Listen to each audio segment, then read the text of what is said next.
ឆ្ងល់អ្នកដែលជួបជុំស៊ីផឹកកាន់កែវជុលផឹកថាលើកដាច់អ្នកខ្លះទើបតែចេញមកពីពេទ្យអង្គុយលេងបានមួយផ្នែកក៏លើកដាច់បើផឹកធម្មតាទៅវិថីចុះចាំបាច់បខំអីឲ្យលើកដាច់បើផឹកធម្មតាមិនសម្រេចផឹកតតែលើកដាច់បាច់ឲ្យខ្ញុំទេណារាប់អានរាប់ចេញមកពីចិត្តកុំរាប់ហើយគិតតែលើកដាច់អ្នកខ្លះរាប់តែពេលស្រវឹងពេលស្វាងស្ងាត់ឈឹងព្រោះមិនបានលើកដាច់ល្ងាចឡើងដឹងតែទេហើយគ្នាអាំងមន់អាំងទាទិញស្រារួចស្រេច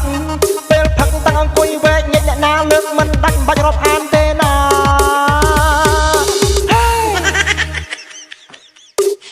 ផឹកស៊ីឲ្យមានរបបមានរបៀបផឹកតែសារសុខភាពកុំលើកដាច់យើងផឹកកុំខ្លាចអ្នកលក់ក្របើផឹកយកល្អកុំលើកដាច់ជុំគ្នាគឺដើម្បីសប្បាយកុំបង្ខំគ្នាឡើយឲ្យលើកដាច់យើងផឹកចង់មានអ្នកចោចែក